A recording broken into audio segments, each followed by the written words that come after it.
rolling. Welcome back, everyone. This is episode 172 of the Jiu Jitsu Dummies Podcast. We are brought to you by Black Belt Digital Marketing. It's anything you need to build your business on or offline. Website design, SEO, Google Ads, graphic design, printing. We can absolutely help. Check us out at Black Belt Digital Marketing on Instagram or our website, bbdigitalmarketing.com, and you can request a free review of your entire online presence today. We are also brought to you by academysafe.org. They're a nonprofit whose mission is to help clean up the martial arts by advocating for background checks, U.S. Center for Safe Sport certifications, and concussion training for all coaches and staff members at every academy throughout the U.S. and Canada. I am the founder. Rob Ingram from McDojo Life is the executive VP, and together we're going to completely change the way people find and vet martial arts academies, that they're, but really by providing a registry of the accredited academies throughout the U.S. and Canada, all right? So we're mandating that each academy not only does the background checks and things I just mentioned, but defibrillator on premises, CPR, first aid certification, security cameras, verification of lineage, and also business insurance, which is the one that always surprises everybody. But believe it or not, there are lots of academies that are operating without academy insurance. Ben, I'm the co-hosting duties today. Hi, my name is Go ahead, Ben. Andrew. I'm a third-degree black belt training out of American Top Team Palm Beach Gardens. Thank you for having me here again. Always. Do you want to give your fight tape? Oh, snap. We're going into it. I don't know if you guys knew this, but you don't have to be punching someone in the face to use an awesome athletic tape. A lot of jiu-jitsu people, myself included, have really gnarly fingers. I don't know if you've ever seen them, but they get pretty torn up, especially in the gi. And you know what do we do for them? We tape them. So why not use fight tape, which you can get at fighttape.us. Go there, get tape for your fingies and your toesies. And by the time this comes out, we will have had a wonderful hand round seminar on Saturday at BJJ in Fort Lauderdale. So that went amazing, didn't it? Oh my God. What a turnout. Yeah, right? It did. Okay. It was unbelievable. Very cool. People have asked me about this hat, and I never mentioned the hat. I usually don't mention that we sell t-shirts really out of respect for Flow and Roll, but he's okay with it. jiu-jitsudummies.shop. I have these friends hats there, and then we have our podcast stuff there. If you go to jiu-jitsudummies.com, there's a shop tab, or you can go right to jiu-jitsudummies.shop. All right. My name is Milton Campus. I'm a black belt training out of Coral Springs BJJ in Coral Springs, Florida. We got the other Ben behind the camera. What up, Ben? Hey, what's up, guys? Way better than Christian. Way better. Christian would go, hi. just to be a dick on purpose.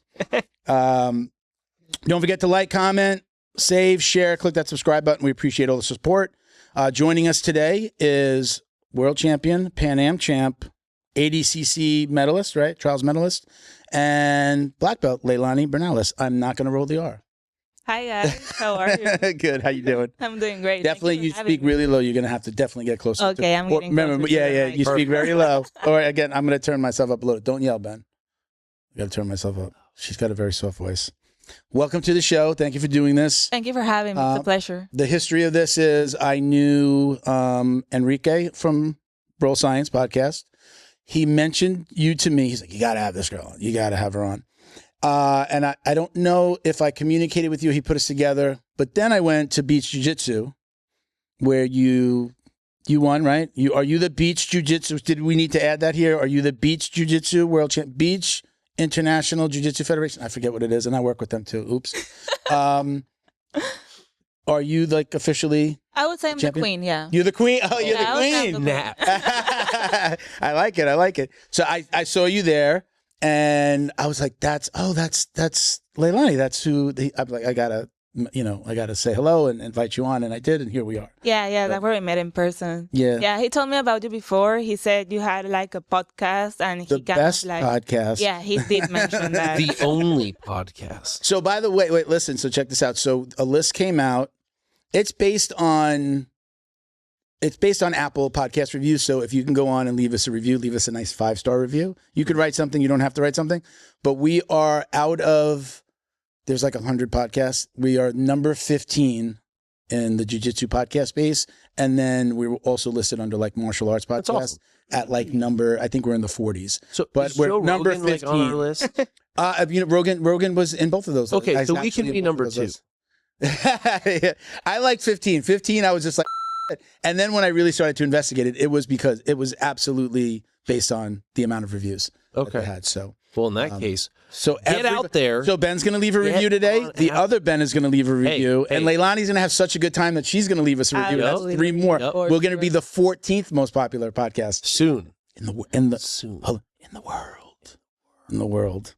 in the universe. So, Leilani, there's a lot to talk about here. We hit on a few things before the podcast. Tell me where you're training now. I'm training at Lira Jiu Jitsu with Maggie and Lucas Lira in Alapata, Miami. So does Maggie use Lira? Is she like online? She's still Maggie Grandati is how I know her. No, yeah. Is she using Lira? She's using Lira, yeah. Okay, she hasn't done like the full like process, the legal the name one. change. Yeah, like you got to make sure it's going to stick. Yeah.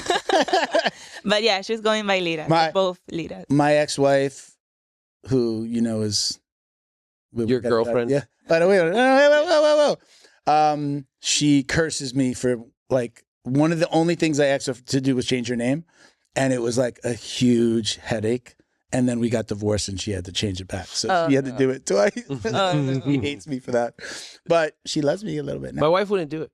She didn't change her name? In Taiwanese culture, you don't change your last name. I wouldn't do it either. You wouldn't do it? No, but I like my last name, and I feel like my dad would die if I change it. Okay, so that was part of the reason. So I don't think she'll mind me talking about this. She's always asking, did you talk about me today on the podcast? So her father did pass when she was 19. She's in her 40s. He passed when she was 19 or 20, maybe 20. And she was just like, this is the last thing that I have that attaches me to my dad. But we had previous conversations about it that I'm like, this is the only thing I'm asking. That's a lie. There were 2 things I asked for.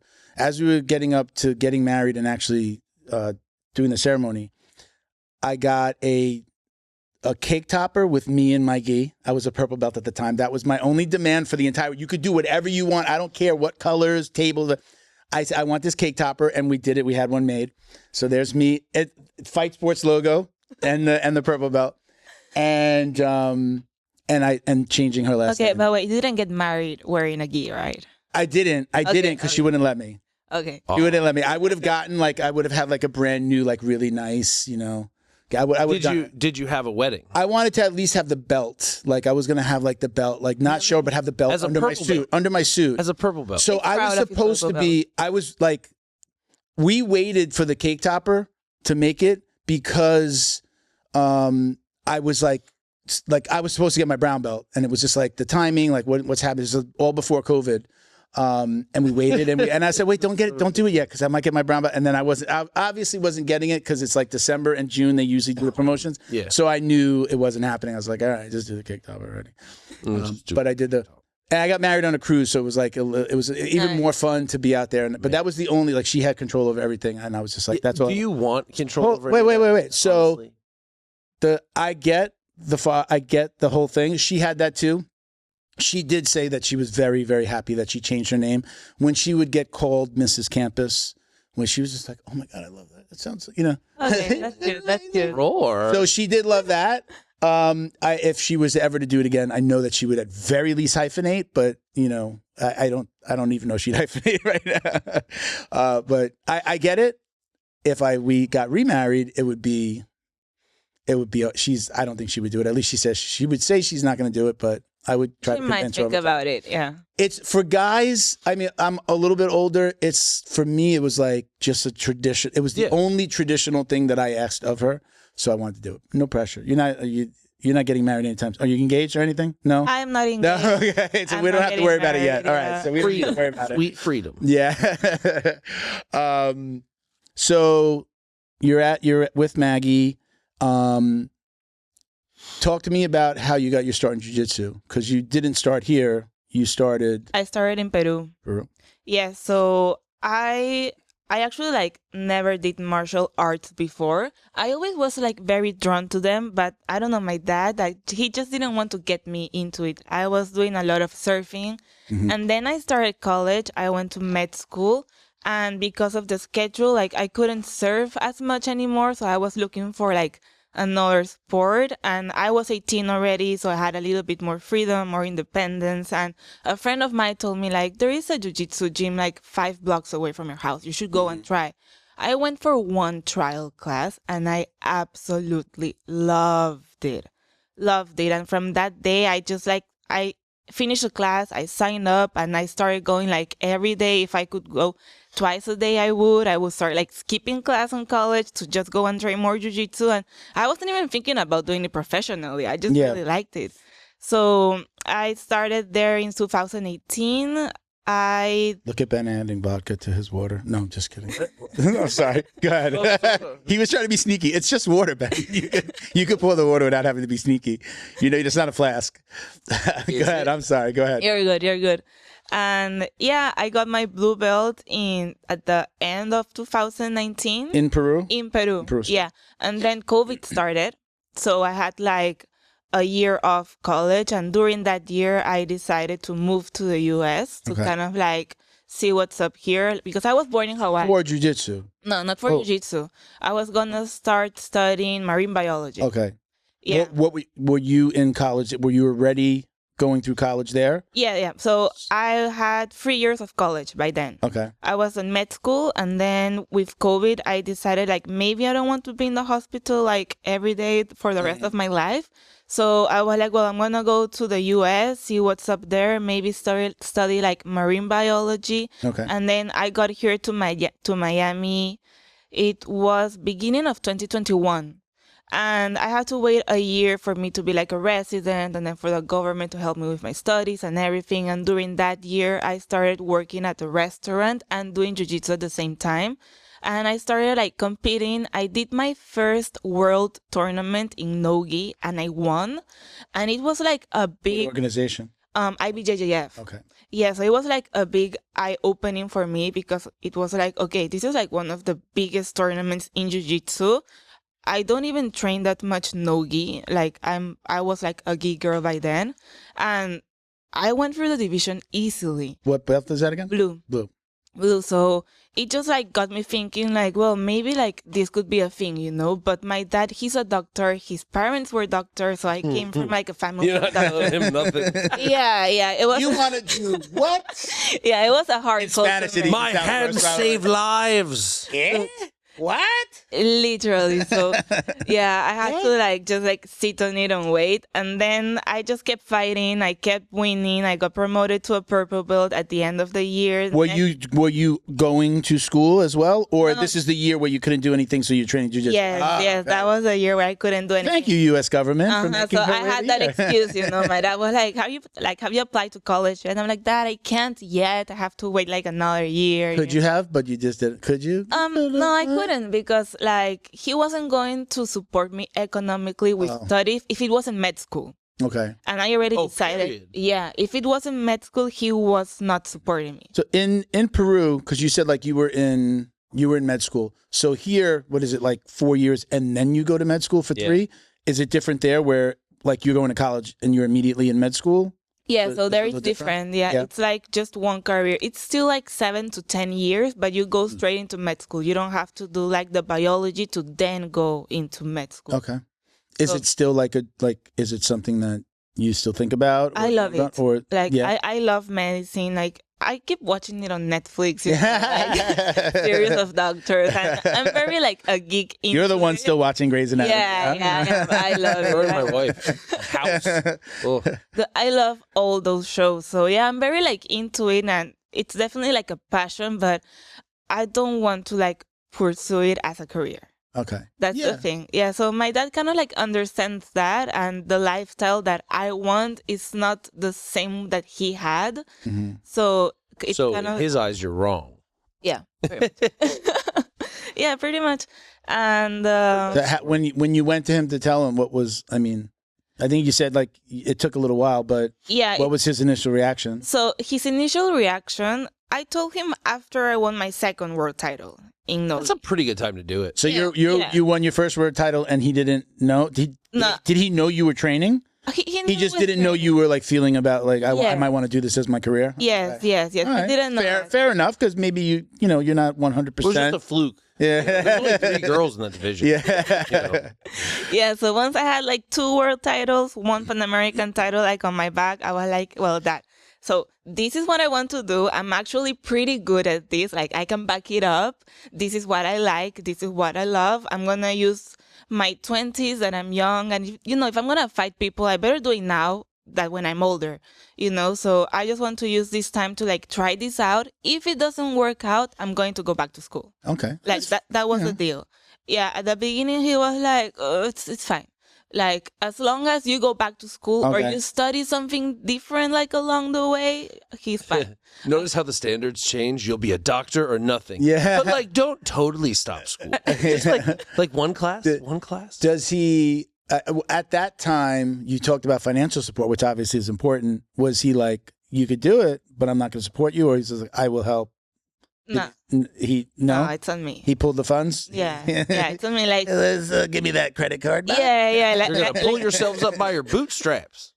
Look, I mean, as a dad, I would, fair conversation to have, I would feel really guilty. Like, I would be worried that you don't have the things that you need. I would hope that you would be open, but I would probably say, well, if you're going to go this route, I think I would say you're going to do it on your own. I don't want you to starve. Yeah. And I don't want you living under a box and, or under a bridge in a box. But,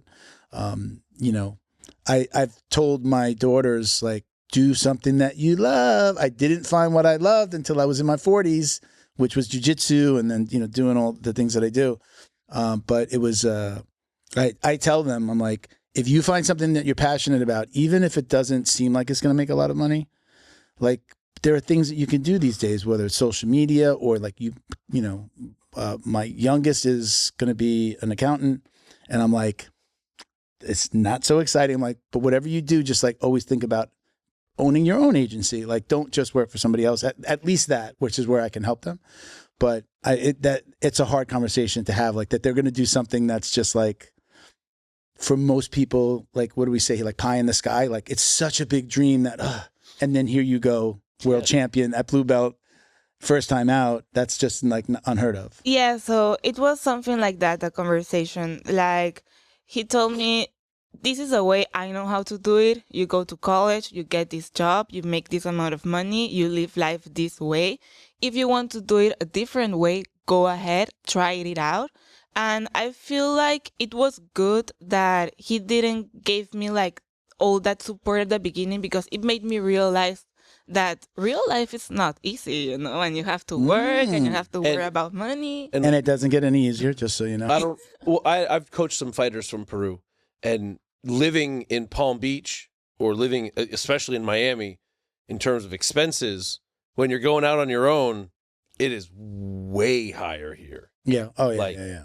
The numbers my fighter was telling me is like, oh man, I stay at home, and for what I paid for 50% of the rent, I've got 4 private coaches, a dietitian, strength and conditioning, and transport. And I'm like, oh, snap. Maybe I need to go to Peru. Yeah. No, it's insane. Miami is so expensive. Like, it's really crazy. It's so expensive. It's so saturated. When I go down there, when I've driven down there, it's just like there's like scaffolding everywhere. Like, there's so many things. Like, don't they know, like, Miami's like going to be under the, number one, it's full. It feels like it's always flooding. Like, aren't you scared? Like, why are we still building there? It's like, whether it's sinking or the ocean's rising, whatever. I'm just like, I love going there, but I love getting out of there. Like, Fort Lauderdale is my hustle and bustle. Is like that for me is more like, okay, I like it. Again, get in, get out. Because I lived in Fort Lauderdale. Now I'm like out in the suburbs, which is like, I love going into the cities, but I do not love staying there or living there. Northbound, as soon as you pass Bass Pro Shop and like the old Grand Prix, that taste of like, I'm not in Miami anymore. Yeah, it's crazy. I do like, me and my wife we'll go and find like little nuggets. If I go down there, if she comes with me, especially if she doesn't do jiu-jitsu, so if it's something jiu-jitsu related, okay, we're going to go, but then we're going to find the rest. So yeah, it's like a date. So she's from Ecuador. You have to. She's Ecuadorian. She's from New York, but Ecuadorian. So the last time was just like, I found an Ecuadorian restaurant to go to, and it was in Coral Gables. But we went, and then I looked at the menu as I got there, and it was just like $100 per plate, and I'm just like, oh, never mind. No, sorry, what? I love you. I don't love you that much. Yeah. We went to just I think it was called Seasons 52. You ever hear that? I think they're around in different places. Do you know what I'm talking? No. See, I think it was called Seasons 52. Food was amazing, but I have to bribe her with doing something. Not even a bribe. She knows it's kind of just like, it's what we do. If she's going to come with me, we're going to do something for her or that she likes, which she loves just eating. Miami is a good place to do food bribery. Yeah. The food there is amazing. We saw there was we're driving through Coral Gables, and I guess there's a place where it fills up with water from the ground. Like it literally fills up, and then I guess it goes out at night. Yeah, it's like $15. It's a park. We drove by it. You can see all these people playing. It looks like a pool, but I think it's actually like spring water comes in and fills it up during the day, and then I think whatever the earth shifting and whatever, like it goes down and then it comes back the next day, which is crazy. Hey. But it's like cool stuff to do in Miami. But that's what I go down and get the hell out. I don't like being. I want to leave before 8 p.m. Yeah. So I don't want to be there at night at all. Let's get back. So your dad now. How does he feel? Now he's my biggest fan. Yeah, of course. Biggest. Is he bragging about you? Yeah, my daughter does jiu-jitsu. My daughter's a world champion jiu-jitsu. Everybody. Oh, your son's a doctor? Mine's a 4-time world champion. This is how you really know, though. Does he have jiu-jitsu t-shirts? Do you send him jiu-jitsu stuff? Yeah, see, that's when they buy in. All the IBJJF t-shirts I get, they all go straight to my dad. He wears them. He gives it to his friends. They have like a group chat, and he's just like sending my reels or my sites or like. Look at my daughter kicking these girls' butts, man. No, literally. That's when you know they buy in, when they start wearing the stuff, because my wife was like that too. She would never wear anything jiu-jitsu related because she hated it. And now that we're back together, she's like, it's that she left that behind. So now she's like wearing my flow and roll shirts to bed, and like she gave some to her daughter, and she's like, you know, just she's giving in. But it's not a sore spot anymore. Now it's like she gets it. I have 3 businesses related to this, so it's like, you know, now she likes it. My dad. But that's the key. So he's bragging on you. He's bragging. Yeah, he's bragging. How could you not? Yeah, he goes into Instagram. He's watching like the jiu-jitsu reels now. Every time he sees like a good girl, she sends it to me, and she's like, "Oh, she would beat you up." Oh, so here's what's gonna happen. Her dad is gonna start posting breakdown videos, analyst videos, and next thing you know, on like ESPN South America, her dad's gonna be breaking down the grappling on BJJ Jiu-Jitsu. How old is your dad? He's 50-something, 55. Have you ever tried to get him to jiu-jitsu? Like, hey, you should take a class, Dad. No, okay, so I haven't convinced him, but I got his wife into really? trying a couple classes. Yeah, she was a natural. Yeah, she's still doing it? No, she's not, because she's not a nurse, but an I don't know how to obstetrician. Yeah, obstetrician. So she's the whole day on the hospital, you know. Okay. But it's hard. Yeah, she went a couple times when I was there, like with me. Look, Monique, one of the owners of Ohana Jiu-Jitsu, is like I don't want to. I know she's a nurse. I think she's like a trauma nurse in the ER. And I know I've talked to Bruce, her partner, about like her schedule, and it's crazy. Like I've gone there and I've done some like guest teaching. I was like just gone, and like they're like, hey, go ahead, you know, take over the class. And like I could, like he lets her go, and like so she comes, she trains, she might teach, and then he gets her in the car and out. And then they were cleaning up the mats and then doing this, like, so he gets her out because she's got so much going on. Like that's a 12-hour plus a day job. Yeah. And she's still running a school, training. She just wound up getting her certifications for CPR, to do the CPR certifications. I think she wanted to do it anyway, but because of Academy Safe, like they've been like, hey, we're going to do it ourselves and run the class here to get all of our coaches ready for Academy Safe. So, you know, I totally relate to her. It's hard. That's hard. You know, I wake up sometimes at like 7:15 and to get my daughter ready for school by 9. You know, why so late? Because man, when you work, you gotta work. You gotta put in the hours, bro. Listen, you know, who's making French toast? I'm in bed at 7. I say I'm in the office already because the second I get up, I'm on the phone. I'm already clearing emails, looking at messages. Yeah. I mean, it makes me get engaged and get up. You know, so like I'm starting from that early. Yeah. No. You know, you're sleeping too late. You got to get up.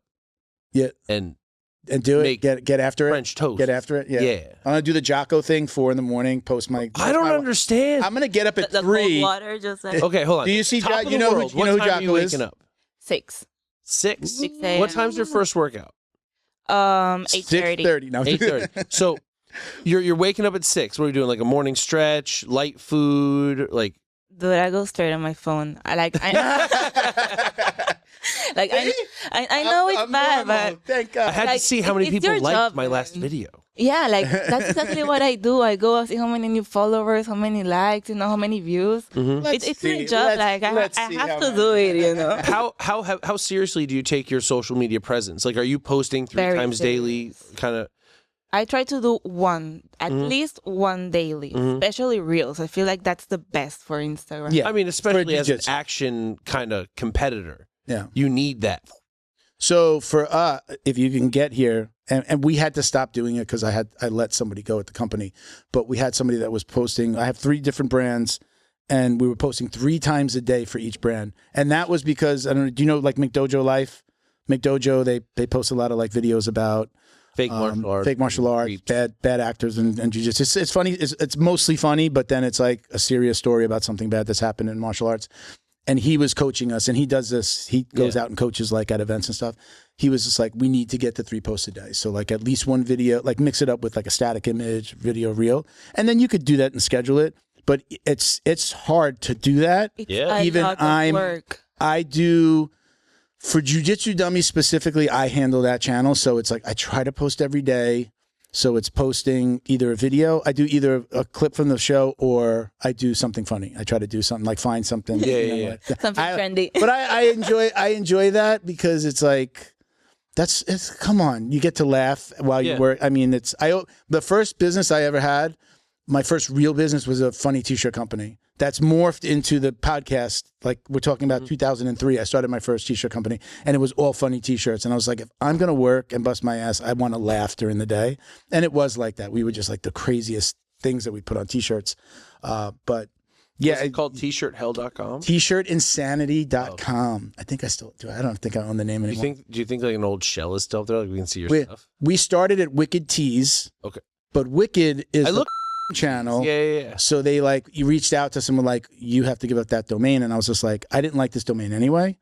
So I went to T-shirt Insanity because I wanted the word T-shirt in the name, right? So I did change it. But anyway, posting 3 times, it's great. Posting one day, that's all great. But like from somebody he's got 765,000 followers on Instagram. So like, I'm like, if you say 3 times a day, I'm going to do 3 times a day. And we did it for a while, but it's so hard to keep up with. Yeah, no, I heard like the more you post, the better. At the beginning, I was the worst with my social media. Like I would literally only post like a highlight reel if I fought like maybe like once or twice a month. And then I started like getting really into it because I realized that's your marketing. Yeah. Like if you want opportunities, if you want sponsors, if you want anything, you have to put yourself out there. Yeah. So I started posting like the trendy stuff. It didn't go as well. And then one day I just decided to post it like a technique, a tutorial. That one popped. Yeah. It got me so many followers, so many views. And I was like, well, maybe this is like the way. So I just started like being consistent with that. And my Instagram has grown so much since then. And I also like started following this wrestling guy. He's called like Mugsby. And he gives like a lot of advice on social media. And he kept saying you have to post like everything you do. And if you're an athlete, it's easy because you wake up, you're ready to like eat healthy. You train like 3 times a day. You're always at the gym, always working on something. Just like turn on the camera, put it on the corner, record, get home, like edit something. So true. Follow MMA Coach Ben. Yeah, follow me. He does really good content. I'm always saying nice things about him. I'm always complimenting him about it. I interviewed, let me say this right. Do you know who Brendan McCatherine is from 10th Planet? 10th Planet, like Alabama. I forget what it is in Alabama. I forget the location. Okay. You know who that is? No, I don't. He's the commentator on Combat Jiu-Jitsu. Okay. He's one of the commentators. He's like the main commentator. He's like the play-by-play guy that's like can call every move. Like, and the grappling G something else. PFL. No, not PFL is the big one. PGL, Professional Grapplers League. PGF. Federation. We'll get it. Yeah, one day. Professional Grappling Federation. Something. Yeah. He runs that, which is like they film it in like a week, but it's just like teams. It's teams, but you can get like individual points, and then like for the week I think they all live together. So it's a version of that. But him, I get like you're kind of doing this, and you can speak to it in a second. But one of the best things that Brendan said was, he goes, he blew up on social media when he hired a guy. It's like one of his students follows him around just all day. It basically, they film. If he's teaching, he's filming. And that's where he gets the funny stuff from, and just like the clips. But that guy is doing it all. The talent isn't doing which is hard. That's the hard part. That's one of my goals. Next 2 years, I want an on-staff videographer. Well, you have, so you're a guy that does it. What, are you setting up the camera and then, or is he filming? He's just not in every day. Yeah. When he's in, he does it all day. Yeah. But when he's not in, I do it.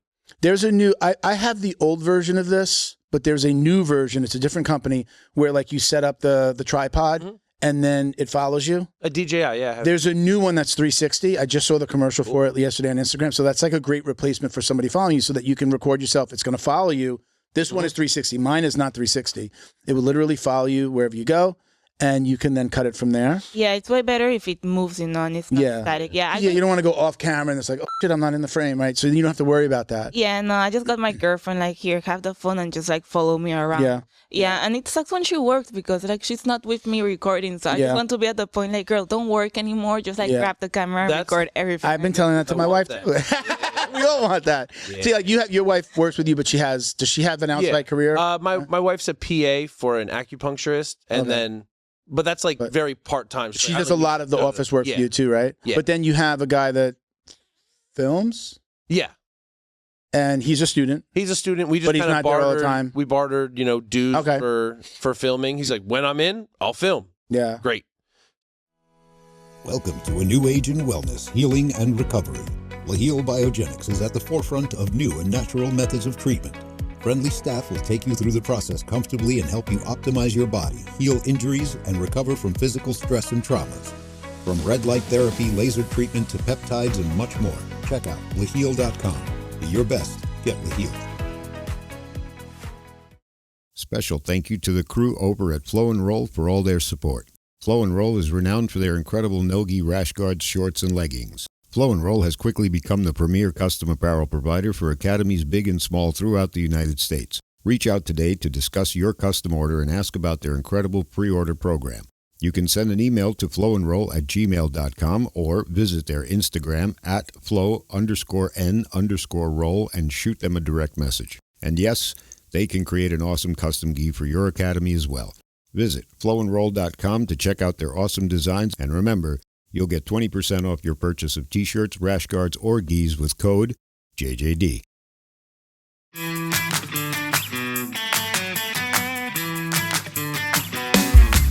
Is your business getting lost online? Black Belt Digital Marketing is a full-service digital marketing agency that helps you get found, get leads, and grow. We specialize in local and website SEO, so your business stands out when customers search. Our website SEO makes sure your site loads fast, ranks high, and stays ahead of AI-driven search, so customers find you first. More visibility, more clicks. More customers right when they're ready to buy. Grow your business online with Black Belt Digital Marketing. Visit bbdigitalmarketing.com or call 9542-204932 today. So normally it's a handful of days a month. So I get, 15, 20, whatever, videos, reels, instructionals out of it. Yeah. So, and it lightens my load. I look at my to edit folder. It's like 108 videos each phone. Yeah. It's crazy. Yeah. I always talk about Ben's stuff. I really do like the way that he does stuff because when he teaches, he's teaching like, especially like the jiu-jitsu stuff, like you teach the stand-up, I pay a little bit more attention to the jiu-jitsu stuff, but he's just like, okay, you put your arm here and then you like, okay, you're moving this arm this way and your foot should be here. I like that because that's how I learned in the academy. Like I'm the guy that's walking around the professor when he's showing a move, like, wait a minute, where's his foot? Oh, your foot's supposed to be like this versus, toes engaged versus, yeah, like you watch a lot. Yeah, I'm like, I need to see all that. Visual. And then I'm putting it together and then, okay, now I can go try. But if I don't know where the leg is supposed to be because I'm on the wrong side of him, right? So Ben very much teaches like, be there, do this, your core should be engaged, this, put your foot here. Like, I like, that's the instruction that I like. Brendan's like that as well. Brendan's stuff is like that He's too. really good. Super specific. And like, again, great, the move is here. Where is this arm? Am I, am I here? Am I there? How am I, what's the grip? So when somebody shows me that, it resonates with me and then I want to follow them and do more. One of the things that you could do, just so you know, like if podcasts can be, look, you're going to get invites and I can introduce you to some of the, there's like a little podcast circle that I'm involved with. Just, hey, I interviewed this girl, I interviewed this guy, and like they were amazing. It was good. Like check out the interview. And then I put you together in a chat, like on Instagram usually. and then you guys take it from there. My point was going to be I don't know, do you know what Opus Clips is? No. Opus Clips is I think there's a free version, and it puts their logo on it, and then there's like, I just did the cheaper version. I think it's like $19 a month, and you could put a whole YouTube video into it, and then it cuts the clips. So especially when you're speaking and you're interviewing, it'll cut the clips, it'll take out the like you can, It's really, really simple to do. But if you're doing podcasts, like now you have 2 podcasts that you can throw into Opus Clips, this one and Roll Science, and now you have, it gives you like 20 to 40 clips depending on the length of the podcast. It does all the work for you. It does all the work. You could actually literally have to like tell it. You could connect your social media and it'll just like, you can schedule it and it'll just post it. You literally don't have to do anything. Wow. I take it and then I put it in captions. I take the captions out of Opus Clips. I put in my captions. I add our logo. And then now with captions, it has an AI feature. So it does like, when you see like, if I say, jiu-jitsu class, a picture comes in of a jiu-jitsu class, like it's all AI now. So like it creates a picture. No kidding. Like, yeah, AI is the best. Yeah. It's the best that has happened. All hail the overlord. This is a funny story. So I did it the other day. It was, we talk a lot about like jiu-jitsu for police and law enforcement. We had a ton of people on.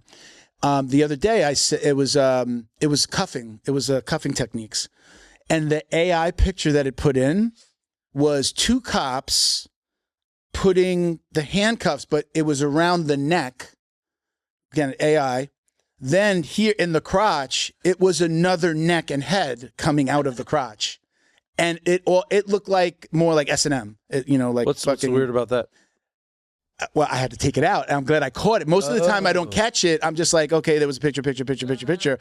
And I was about to put out this clip and it's 2 cops putting it around the neck. But then when I look down, there's another head coming out with handcuffs on it as well. Like it was giving birth. It was supposed to be a dummy, like a full dummy, but it was stopped at the legs. And then there was just his head coming out of the crotch. I'm like, what the? Hold on. What does AI think what about is this?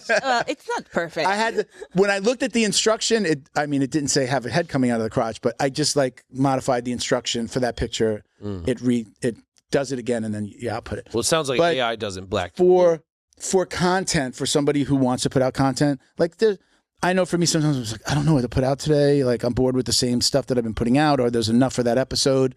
So then I'll try to do something funny, but sometimes I'm just like, I don't want to do this. Tired. But I always have Opus Clips with 1 or 2, either something I've been on or this one. And then I just go in and I go, okay, oh, cool. It even titles it for you so you kind of know what you were talking about right there. And then I just, I take out the captions, I download it, and then I do my thing in captions. But this is a great way to get other content. So if you wanted to do more let me know. I can introduce you to a couple of guys. So when using Opus Clips. And girls, I did one.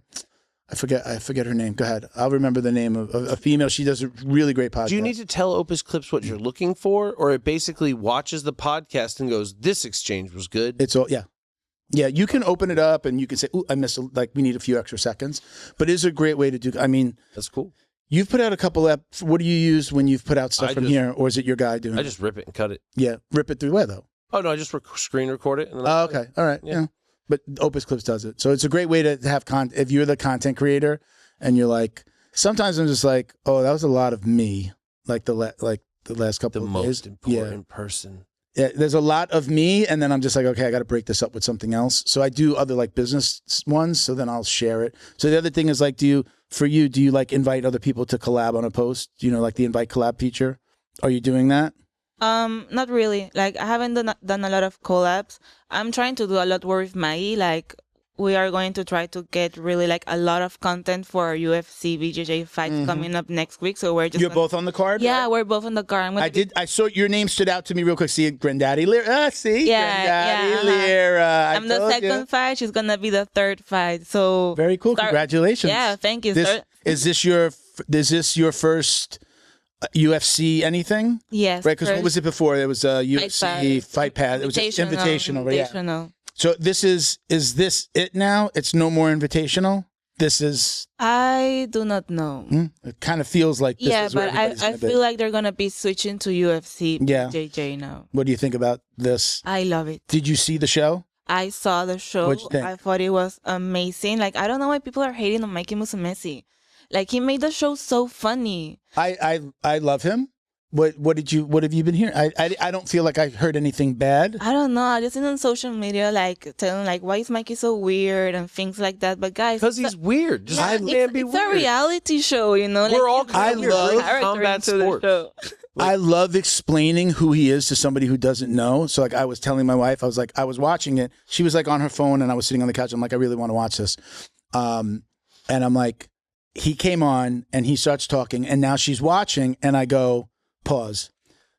Just so that you understand, this is basically the baddest man on the planet when it comes to jiu-jitsu. You know, if you go like the pound for pound, I believe that he's better than Gordon Ryan, right? You're talking about this little guy. Talk about a hot right? take, ladies and gentlemen. Opus clips, boom. It sounds like Opus Gordon Ryan clips. has Cut a new that out competitor. right here. Maybe the AI can hear me. Milton Camp is. I don't know if you agree with. Do you guys agree with that? I mean, I think pound for pound, he is like. He's probably the baddest guy. Remember, when you think pound for pound, like Ever pound or for pound, like generation? Mayweather, right? Mayweather versus a Tyson. Like you have to take into consideration size. You know, If like a Gordon Ryan was still being competitive, no. But I would say he's probably the next closest thing. Okay. Okay. Right. I loved him though. I thought he was I great. feel like Mikey is very good, but I want to see him fighting like higher level people. You know, because he had a contract with one, and really he got like a bunch of easy fights. Come on, Sambo is so legit for grappling. Ask him. Yeah, so like I don't know. I want to see him with like other high level grapplers and see how he does before I say like he's one of the best pound by pound. What I would like to see, so part of this is like UFC wants to make jiu-jitsu bigger and better. I watch anything. But whenever I try to get somebody else into watch this, you're not just going to get somebody who doesn't train jiu-jitsu to even watch this stuff or even to be interested. The only way to do that, to get casuals, right? To get the casual fan like the UFC has done, like people just love seeing people get punched in the face, and everybody thinks they're a fighter anyway, whether they train or not, right? So we're not going to get the casuals. I mean, I watched the numbers on YouTube, like impressive, but not so impressive as when you compare it. Like this is a UFC putting out this program. I watched the first 10 years of The Ultimate Fighter. Like I was like a fanatic. I watched every single year.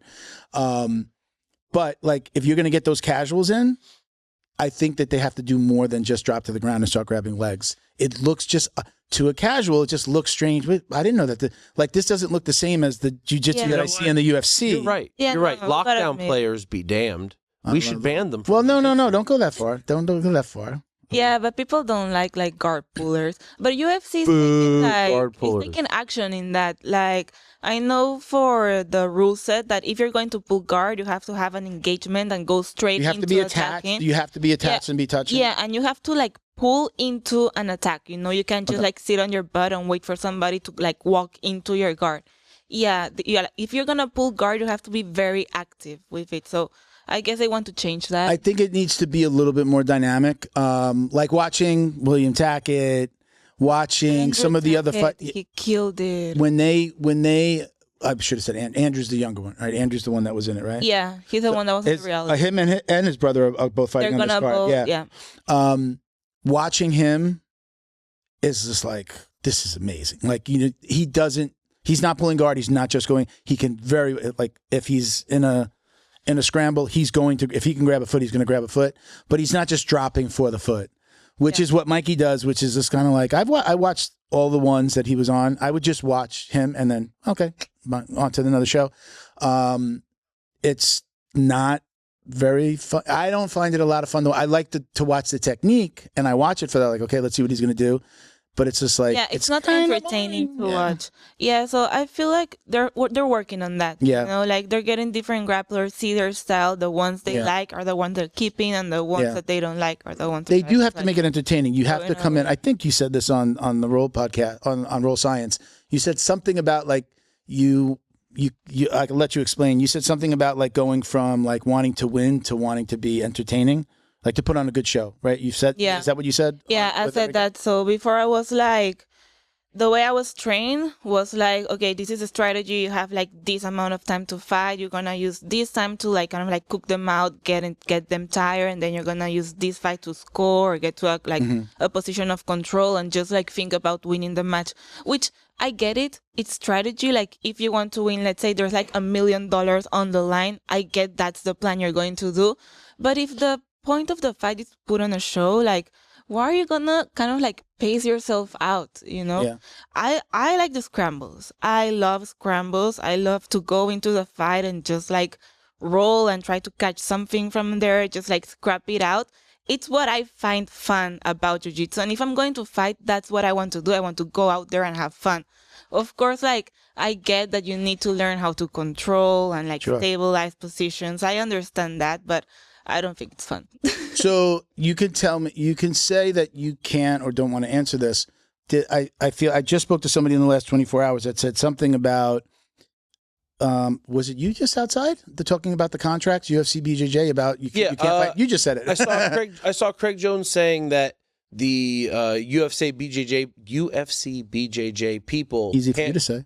Can't compete in like the CJI or is that true? ADCC and stuff. I don't know because my contract is only for one fight. Okay. Oh, so that might have been the contract. The tough variation. Okay. All right. Those guys. Yeah. That would be hard. I mean, it's just like whatever they're paying. You don't have to say versus no, but I mean, is it $1 million again? I think it's $500,000. CJI is it? Yeah, I think you'd be hard pressed, especially if you're like a winner. You know, if you're a top 3 person where you really got a shot at making that cash, you'd be hard pressed to get stuck. Yeah. Yeah. Where are you? Do you have a ranking like within UFC BJJ? Are they doing that yet? They kind of did it for the show. Yeah, they did it for the show, but it was just like the men. So women, I'm guessing they're gonna do the same. Like they're gonna do a division and then they're gonna have the ranking. And right now what they're doing is they're just like getting girls into the division before they make the ranking. So I don't know if there is a ranking for the girls, but I definitely want to get in there. I thought that was a mistake when I turned it on. I didn't watch a lot of the build up to it, but I watched the first one and I'm like, all right, let's see if they bring in any. And they didn't bring in any women. And I was surprised. I think that was a mistake. Into the reality show? Into the reality show. Then why didn't they have? You know damn well why they didn't bring any girls in that reality. Yeah, well, I mean, they can keep them a bunch of jiu-jitsu dudes. Well, they did it with the Ultimate Fighter. Did? They mixed the men and women with the Ultimate Fighter at one point. That's dangerous. Yeah, they did. I thought that was a mistake because when I know there's a female card on like the UFC, like I really make a point to watch it. Like if the girls' fights are just better. Girls are so much meaner than boys in terms of fighting. Yeah. And this is my theory on it. You can tell me if I'm wrong. So when you're a little boy, you're going to have a tussle, you're going to have a scrap, and your dad tells you, sometimes you win, sometimes you lose, but that's how, young men take care of their stuff.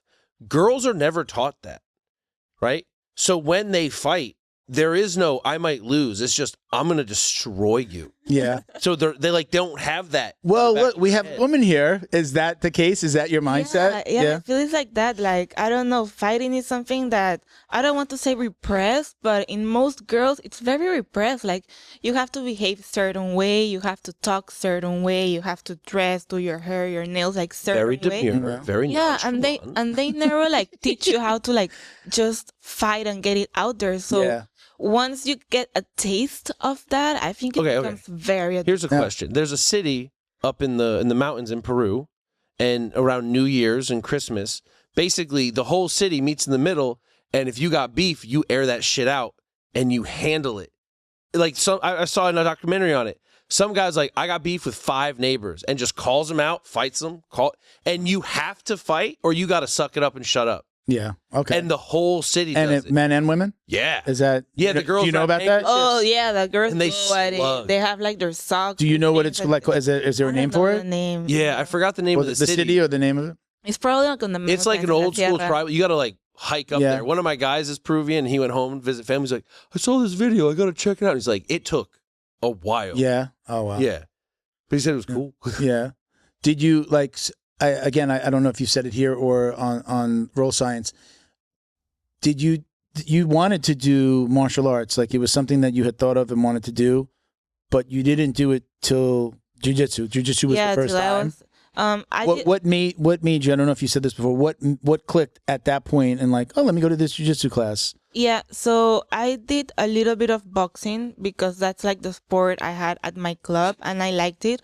But I don't know. Like a regular gym club, you mean? Like Yeah, no, it was like a surfing club. Oh, okay. Yeah, okay. my dad was part of this surfing club and they had like a box training once a day. Okay. Like in there, so I just went into it, but I always wanted to learn how to fight. I don't know why. Like there was something just inside of me, like telling me, like calling me. To your point, yeah. Yeah, I just wanted to learn how to fight. I thought it was so badass and so important to know how It to is pretty defend badass, yourself. isn't it?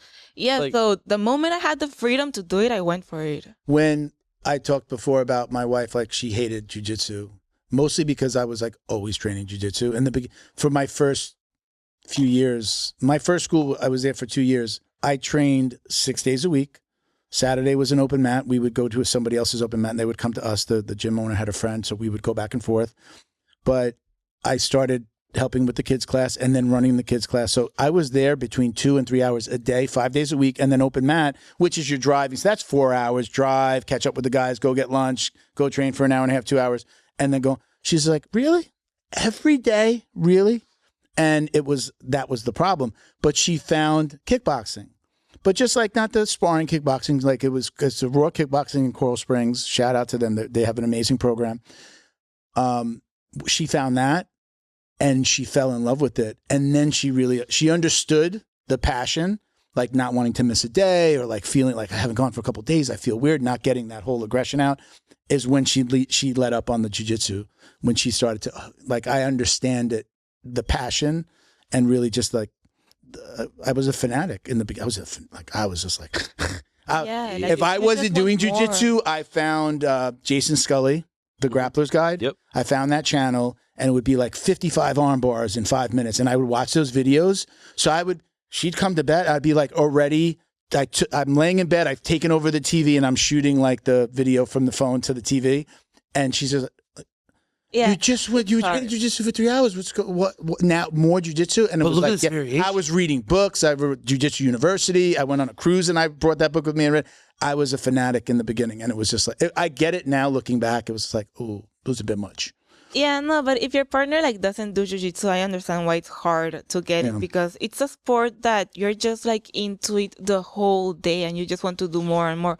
I don't know if it happens with other sports, you know, like other athletes, if they're really like that addicted to the sport. No, it's not the same. Like I get kids who play travel or, you know, high school league, or I'm going to college for soccer and they still want to kickbox. Yeah. You know, you don't have the opposite. You know, I do jiu-jitsu, but I'm going to take, unless they're children, obviously, and their parents do it. But like once they're like high school age, when they start, they're either quitting because something happened. They're not going like, I'm just going to take a couple weeks and like, you know, play beer league soccer. Mm-hmm. No. If anything, they're like, oh yeah, my friends want me to play, but screw them. I'll see them after. Yeah. Yeah, literally. Yeah. Yeah, so if they don't train jiu-jitsu, like it's hard to understand that like passion people have for jiu-jitsu. And why is it so damn addictive? I was going to say this before you were talking about you went to train and like you were like, I signed up right away. Like, there was a new guy in my gym last night who his brother, who's a white belt, brought his, guy brings his brother. They're both white belts. And he looked so nervous. So I was like getting ready. I'm sorry, I spit on you. He was so nervous. I could see it in his face. And I knew that he needed like some reassurance. And I was like, listen, don't worry about it. You're going to do some warm-ups. We're just going to do a little training. Nobody's going to jump on you and kill you today. Don't, like. And then Milton hits flying out. Yeah. Smash. But what I told him was, I said, don't worry, listen, you either love this or you hate this. There's no in between with jiu-jitsu. Nobody goes, I'm going to go train jiu-jitsu once a month. That just doesn't exist in the sport. For those guys that do it, a lot of times, at least in my experience, has been somebody who's having like problems and it's like getting that aggression out. Maybe they're, alcoholism and some type of mental health issue. Then they come back and you see them once a month and it's just like they come, they get beat up. They're like, all right, got that out. And then they go and you don't see them for a while. But it's very rare that you don't have somebody that's training 2, 3, 4, 5, in your case, being a pro, I'm sure like the people that you're around are like, they're there every day. Where the hobbyist is like, if I get to jiu-jitsu 3 days this week, I'm like, that was a win. But got so much going on, and I'm old, and it's hard to get to do it. You are old. I put it that I do like jiu-jitsu, weight training, jiu-jitsu, weight training. I try to, because 2 days of jiu-jitsu, I won't be able to get out of bed. It's a lot on your body. Yeah. Jiu-jitsu is a lot on your body in general. But you love it or you hate it, right? That's what happened with you. So I told him, you're either going to love this or you hate it. And at the end of the class, I said, so you're coming back? And he's like, absolutely. So I was like, you're going to know. So don't be nervous. You're going to do a class and you're going to know if this is for you or not. Because, people sweating on you. I think that kind of goes right out the window. More like, people are sweating on me. Everybody smells. This guy's gi isn't washed. But if you can get through that, and you're like, yeah, this is it. So I have a feeling like, they're still white belts. But the one brother is just like, he was like a white belt that left and came back to the school after like a year. And now he's already like recruited his brother. So like, he's really bored in this time. So my wife finding kickboxing and finding that was a blessing for me, because then I was just like, all right, I could do this. I also scaled back the training. I was just like, okay, my body can't do this anymore 5 times 600. A likely excuse. Yeah. Right. No way. So you're in Peru. You're a blue belt in Peru. Yeah. When you get here, where do you go? Where are you immediate? Did you know people and you started training with somebody? Before we leave Peru. Okay. Go ahead. So my understanding was Peru had a very strong like luta libre scene, to compete with the jiu-jitsu scene. So did you compete at all in Peru? I did. So when competing in Peru, did you have like that style difference? Like obviously when you're doing no-gi, that you had to compete with like luta libre people, and could you kind of like pick out the style? Okay, so the thing is that I didn't do no-gi in Peru. Oh, okay. Yeah, like I feel like just now with ADCC and CJI and all that stuff, like they're getting very into the no-gi. But when I was there, it was gi all week, and we only had like Fridays no-gi. Mm-hmm. And on the no-gi classes, like there were no girls. I was the only girl. So at the end, I just like stopped going to that class because it's not fun to do no-gi with the boys, especially if you're a white belt. And they're so sweaty. Yeah. And I couldn't understand anything about the leg locks, and they were all like leg locking each other. It was just a lot for me. Mm-hmm. So I only did the gi, and when I competed a lot in the gi. If I did a no-gi fight, it was probably like once or twice. Oh, okay. And that's it. Yeah, I didn't meet that many luta libre girls. Gotcha. But I did find a lot of like judokas. Okay. Did they have like the similar street beef like they had in Brazil, where like the Gracies and the luta libre guys would like fight on the beach? No, I don't know about. Okay, just checking. I'm a lot older than But there's like who is in the scene in Peru? Is it like, Brazil's right there. Is it a lot of Brazilians coming to open schools, or is it like Peruvians that have opened actually, schools? there's a lot of people from Ecuador. Really? Okay. Yes. I was just there. Like, I was in Ecuador in June, and they have like this big team. It's called Team Predador, and what they do is they just grab the whole competition team and they take them to Peru to fight. Either it's ADCC or AGPs or whatever. Okay. So it's definitely like Ecuador, the most people like from outside that goes. Besides that, it's only Peruvians, maybe 1 or 2 Brazilians. Is the scene continuing to take off? Is it getting bigger there? I feel like it's getting bigger all over the world. It's growing so much over there, so much. Do you ever see yourself going back and being there? Like, do you want to live here? Do you want to like... I think about it. My dad would love if I go back and stay there. Like, every time I go, he's like, are you staying? I'm like, no, I'm not. But why not? It just is because the competition and the training base is so much higher here that you wouldn't be able to be competitive staying in Peru? Yeah, so right now, it's because of that. Like, the point in life where I am, I just want to be fighting as much as I can, and all the fights are here in the U.S. True. Like, it doesn't make any sense to go to Peru and be traveling here, like, once a month to fight? You guys can compete way more in jiu-jitsu than you can in MMA. Yeah, no, I fight, like, at least once a month. Sometimes twice. Competitively in a tournament or something? Yeah, like tournaments, super fights. I try to fight as much as possible. You have somebody that's representing you? Are they coming to you? Is somebody going out and getting you the fights? No, I'm representing myself. Maggie helps me a lot. Yeah. It's just like us doing our thing. Okay. Yeah. And I have been thinking about going back to Peru, especially like maybe to open a gym. Like, if I go, I will go like as a retirement. But still, like, I don't know if I want to retire there. I like Europe a lot. Yeah. I would love to. Yeah. Yeah, I would love to retire in Italy if I get the choice. Yeah. Really? Yes. I'm going to cut that out because that's where my wife wants to go. My wife and I are planning. It's either like Southeast Asia or like Bolivia or Peru. Committed. She went to Italy by herself. Before she went, she was like, we're moving there. I'm moving there, she says. You can come if you want. I didn't want to come back. And then she went, like she was already, I'm moving there. I'm like, how are you going to move to a place? You've never been there. What if you hate it? She goes, she loved it. We're supposed to go to Sicily next year because she didn't get to like visit Sicily. How long are you guys like going there? Like when you're going on vacation? So she does, I don't remember I'll give them a shout out. She uses something called Gate One Travel. Mm-hmm. And they basically like, you can buy the airfare, they do the hotels, and then they give you an itinerary. And you can, for this cost, you can be part of all of it, or you can be part of some of it. So that, at least on the itinerary. So then they just brought her from city to city. They take care of the bus or vans, and they bring her everywhere, and then they walk them around. They do. It's completely, they're controlling and going as you're going with the same group, and you're traveling to all these places. So she did that, but that's not. And she freaking loved it. No. Well, I know. Listen, I think it's crazy. I think it's crazy to go visit Italy once and say you're going to move to a whole other country. I mean, I did it. I moved to Thailand for 2 months on vacation. And I go, oh, I got a job offer. Bye. Yeah.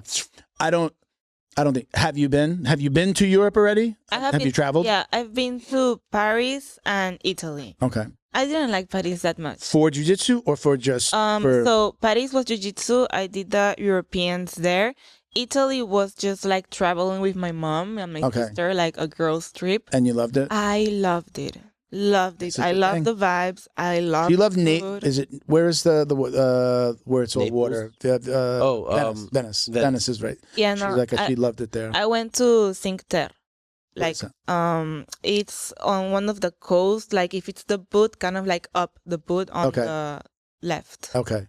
Yeah, beautiful. It was like little towns, lots of water. I went in summer, so the climate was beautiful. Do you speak Italian? Did you speak, or does like the Spanish help? Spanish. I just spoke Spanish. Maybe Portuguese. Like they understand Portuguese a little bit better. But if you go and speak in English, they're like, nah. Really? Yeah. It was like Spanish and Portuguese, and I just like mix it up. That makes me feel bad. Yeah. I'm a very nice person. Why don't you want to talk to people who speak English? American. What did I do? American. So nice. Yeah. So let's go back. So when you come here, where are you training? You first come to the U.S. Did you know people by then? Or are there people like, hey, come train with us? Yeah, no, I knew nobody when I got here. I came with my brother, and he was like with a friend, and they were doing like their stuff. I knew I had like... Or was it a visit, or you were moving? No, I was moving. Okay, like they were visiting. Yeah, they were visiting. I already knew I was moving, and I knew like my dad had a friend that if anything happened, like I could go with him, and I had an aunt like somewhere around here. So I knew I had backup, but like I came by myself.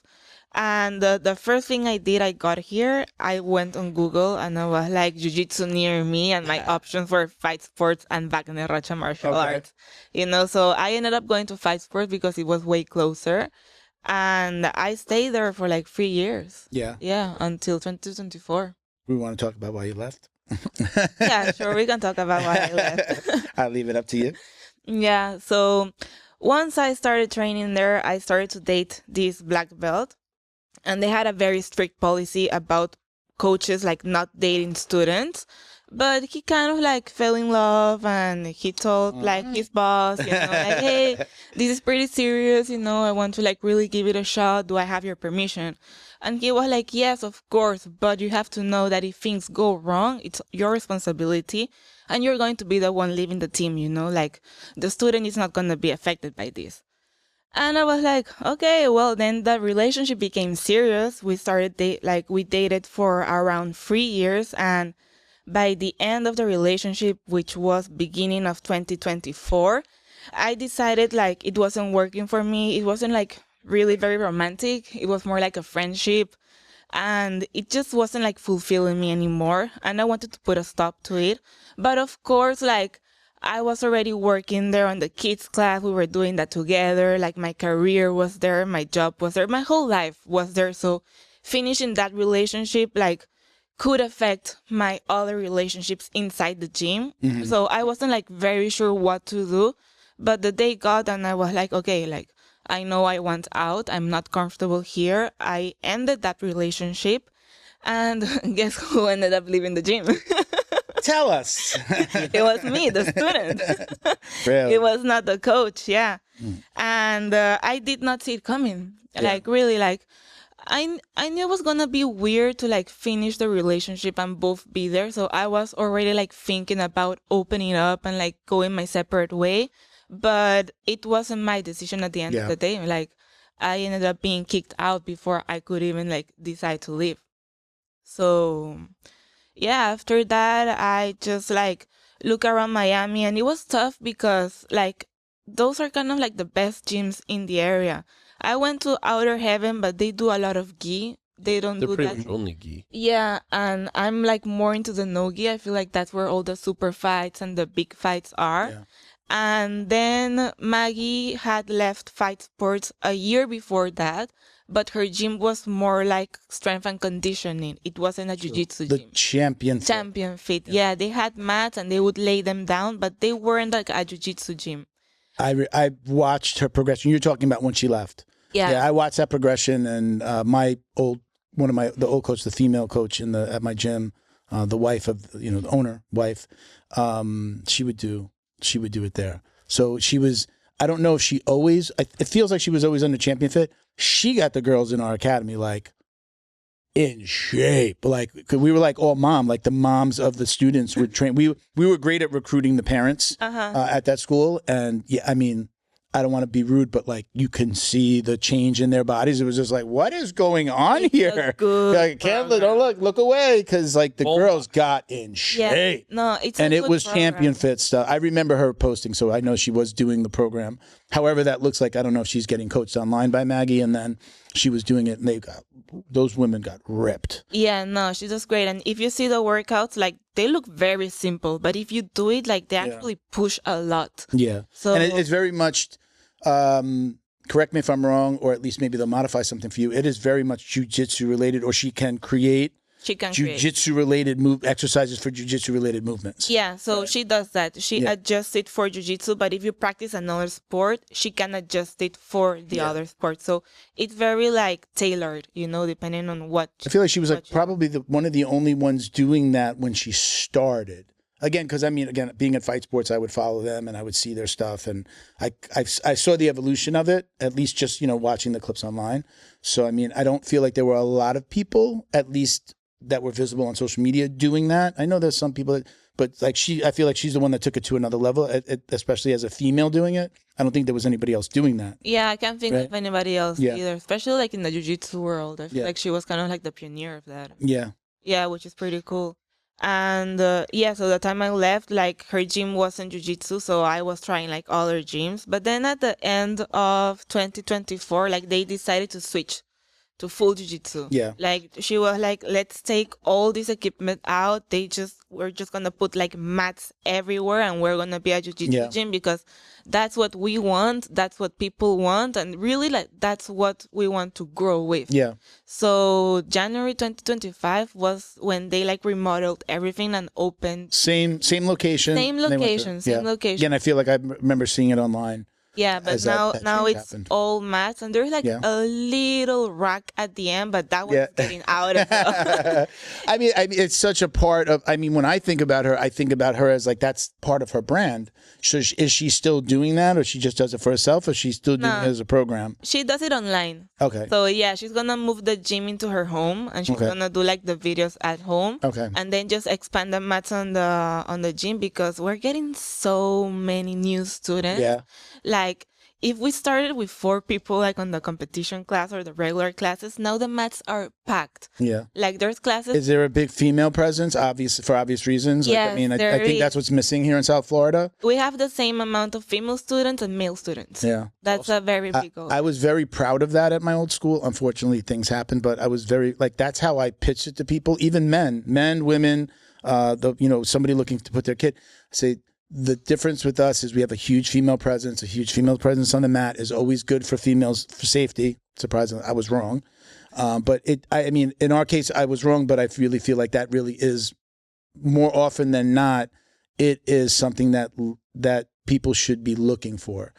more females, more women around. If I don't know if they have a kids program yet, but more in my school, more women around the kids. It felt like the kids were safer because there were women looking and you know. So yeah, I feel like if women are comfortable in your gym, that's a green flag. And we just started a kids program 3 weeks ago. Very cool. This is our third week. I am leading the program. Guess what? I only have girl students. Yeah, really? That's good. Yeah. I started with one girl, then another one joined, then another one joined, and then another one. And now I have 4 girls. And there is one boy that he goes like maybe once or twice a week. Yeah.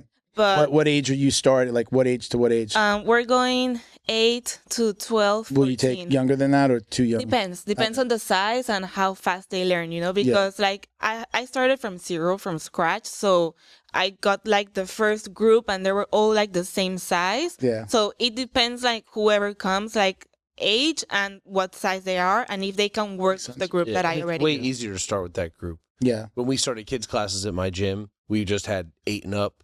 And then after we kind of got something moving, they're like, all right, now we can go a little bit. I feel like you kind of need, at a point, if you're doing like a lot of schools will say 4 to 8, like you have to have their own class. And now you've got 2 different kids classes, which isn't always in the cards for everybody. It's just like, that's another hour-long class with just kids. No, those at that age, 4 to, like my 4 to 7-year-olds are 30 minutes. Yeah. Yeah. And then the big kids running around.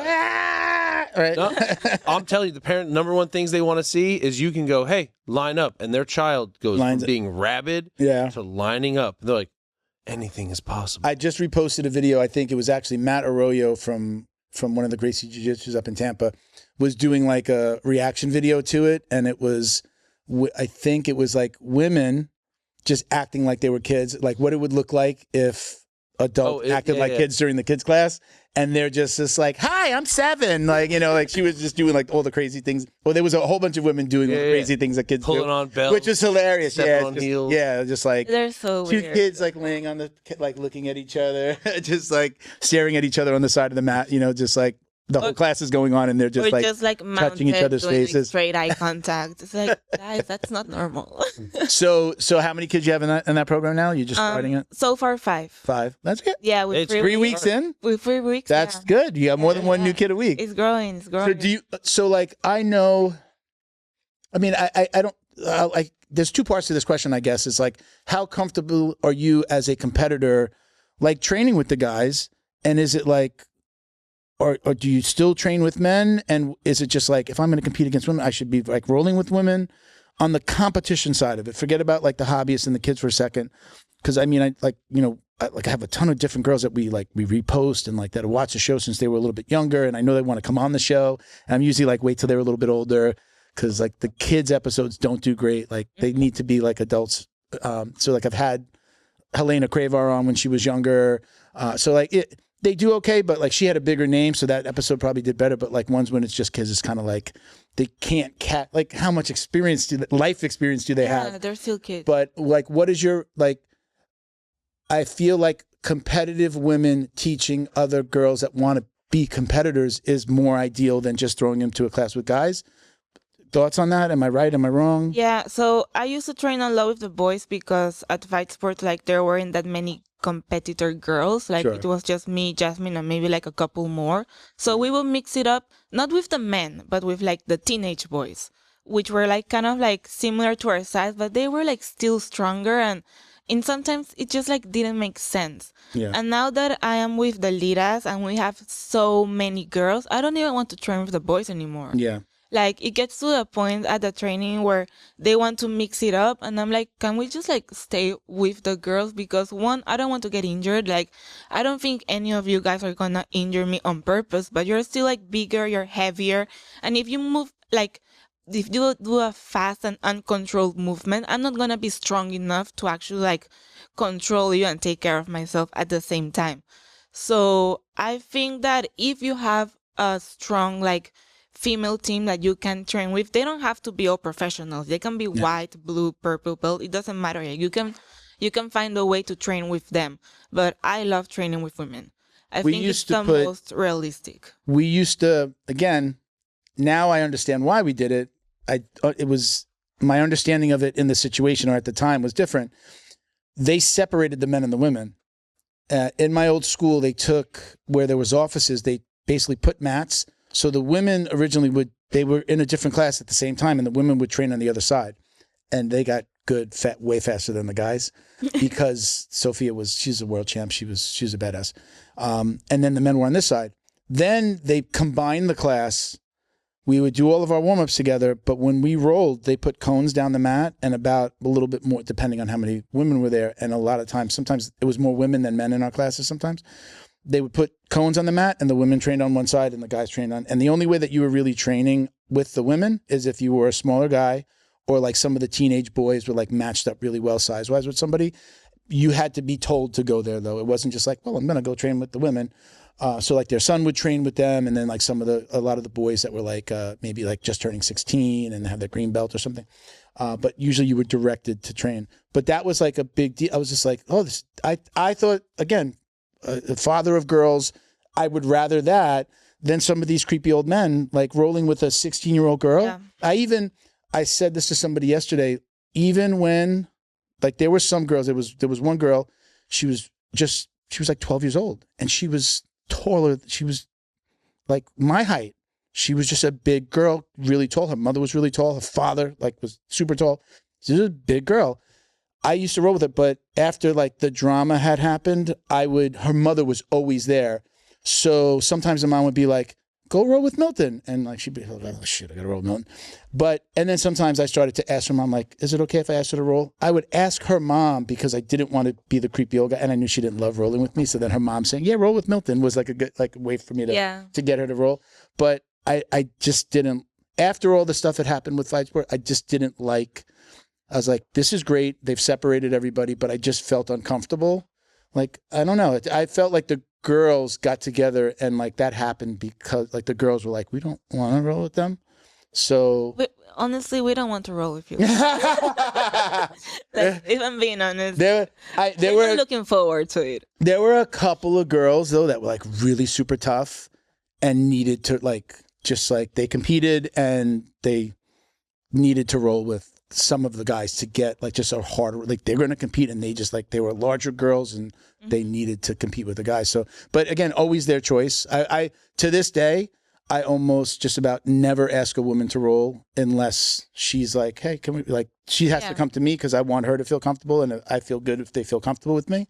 And I'm also not going to be like, you know, jump on top of them and put all my weight and stuff. I usually pull guard, let them work. You know, the tougher ones, I'm trying to beat their ass too. Yeah, of course.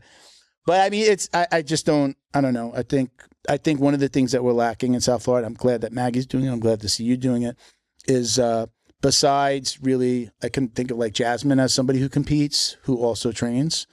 But then there's, you know, the RMA kind of falls into that fight sports thing. So it's hard to sell somebody to go there. I used to tell everybody, like, if you wanted to compete, especially kids, I'd be like, you need to go to Wagner's. If you want to be in South Florida and compete and you're a kid, like, you need to go there. Yeah, that's what we're trying to change. Yeah. Yeah, because, like, we understand some people don't want to go there because of all the history they have, which is, like, totally understandable. And it kind of, like, sucks that they are, like, the best options here in Miami, and that's it. So our goal is to give, like, a safe space, not just for women, also for men that don't like that vibe, to have, like, a good level training and competition training and get everything they need without, like, all the drama and whatever is going on. I've said it before. We had Wagner on before that craziness happened. I think he's a very nice person that just made a bad decision. Fight sports as a whole, same thing. Bad decisions were made. I don't think that necessarily most of the people there are bad. You know, most of the people. It's not that the people. It's that system has that stigma of making those decisions that led to certain things happening. So they're great schools, great for competitors, but it's hard to tell somebody. Yeah, no. To go there, which I used to, especially, I swear to God, like people that I've interviewed, people that have kids are like, oh, I'm coming to Florida. Where should I go train? I'm like, oh, he compete, like you need to go there. And, you know, now again, for girl, I feel like there's no place that I don't know where to send somebody that says my daughter's competing. Lira Jiu Jitsu. There you go. Asked and answered. Yeah. So on the third, it's at the 31st. So yes, the 31st, where is that? Vegas? Vegas. It's Vegas. You're going to Vegas? First time you've been to Worlds and stuff. I've been to Vegas before, but it's gonna be my first time on the Performance Institute of the UFC. Are you gonna go early to train and kind of get acclimated? I'm gonna go on Monday, like 3 days before, because I'm cutting weight and I don't want to like get on the plane that close to the waiting and hold on the water and then having to struggle to like lose it. Yeah. So I'm going with some time in advance to sweat it out, train a little bit. How much weight do you normally cut? I usually don't cut. Oh no. Yeah, no, I usually don't cut. I used to like fight at 125. What in 20? Oh, you're fighting Mikey's sister? Yeah. I just saw the name.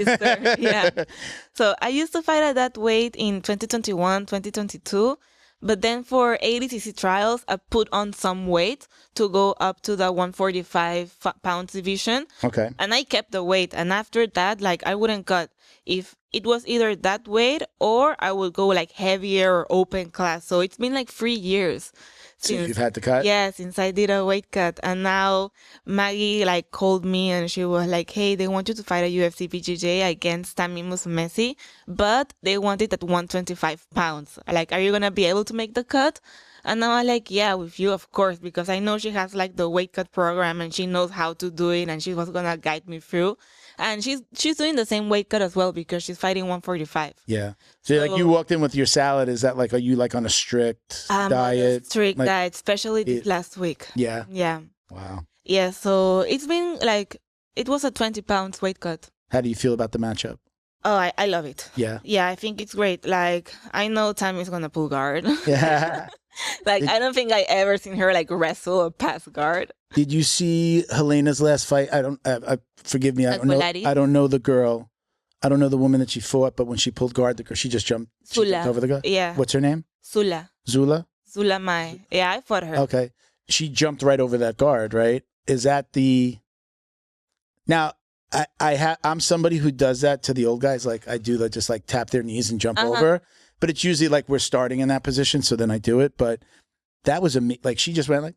She just like walked right over it. Is that the prescription to beat a guard puller like that? I don't know. I feel like it's definitely an option. Like I've seen it happen more than once, but you really have to practice it and you really have to like trust your timing because if you fuck up, you're giving your leg. You're getting your leg into them. So I wouldn't do it. That's not my plan with Tammy. Like I'm going to use another strategy. But yeah, I guess if you practice it and you really like trust that you're going to get to mount, go ahead and send it. How much, so you say strategy, I'm curious about like on the competitive side of jiu-jitsu. Like I feel like I can't, like I go, just my normal training and when I maybe competed, there wasn't really necessarily a strategy other than like get on top, stay on top, you know, smash. My coach was 265, I was 240, like get on top, stay on top was always the thing. How much strategy is there really? And does it go right out the window most times once the match starts?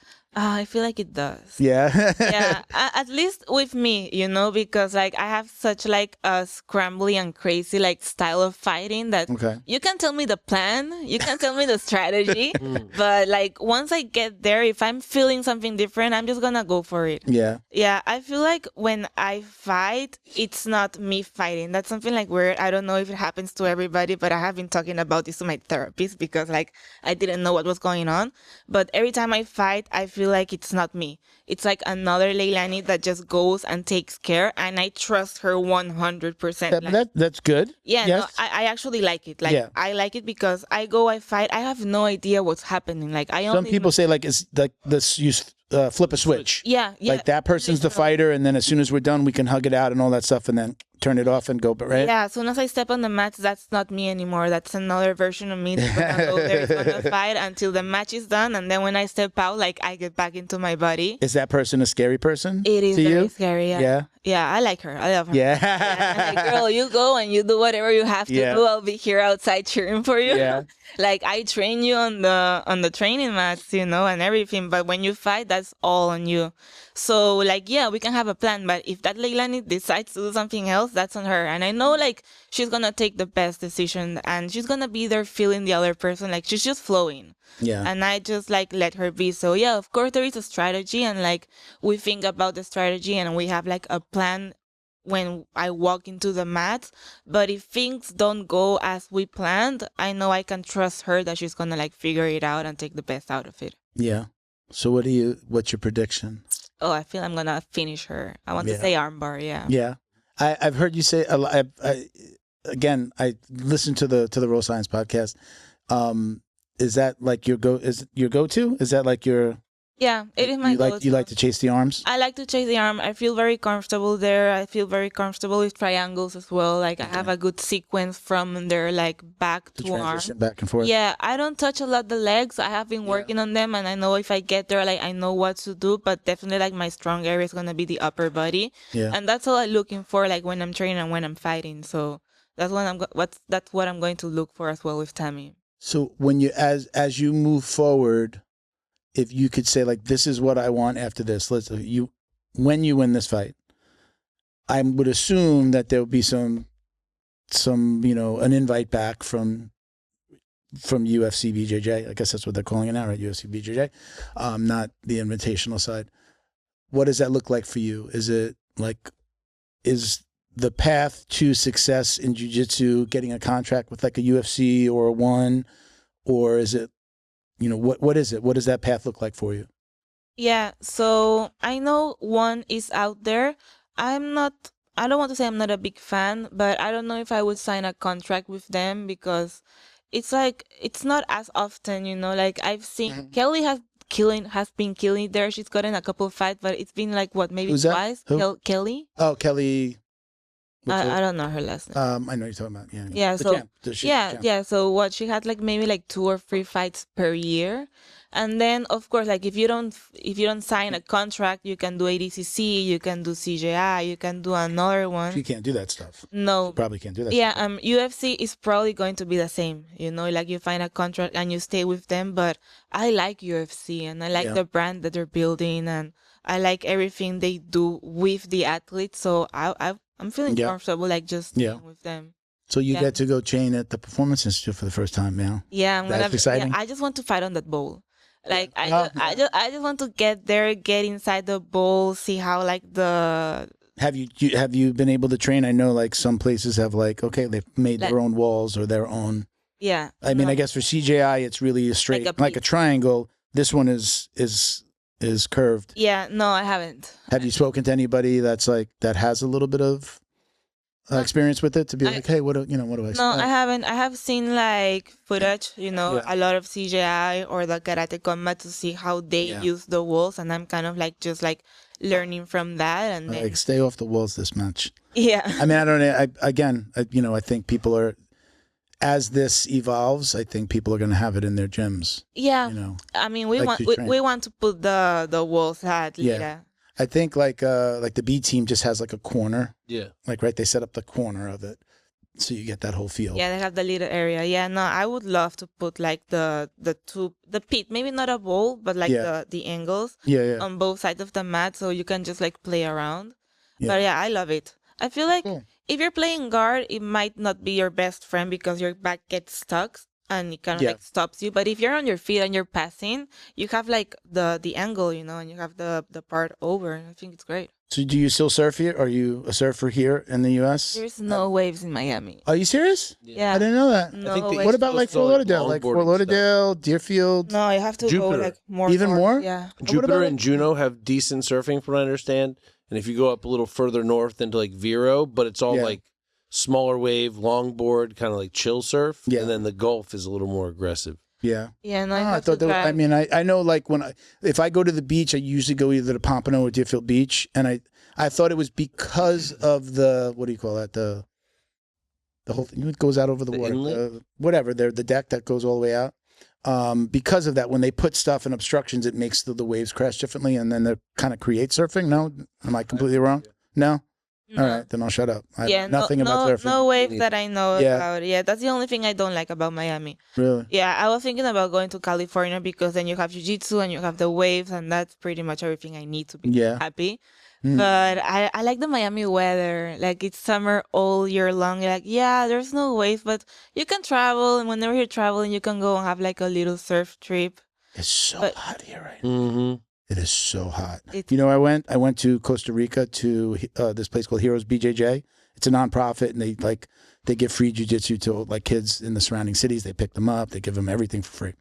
So I went on a retreat there, which was amazing. They do a lot of surfing instruction. So one of the head coaches, his name is Nacho. He's a black belt. He's like the head coach of the kids program. When you go there, you can sign up for his like surfing classes, and he takes people out and go surfing. I'm dying to go back. I went with a friend.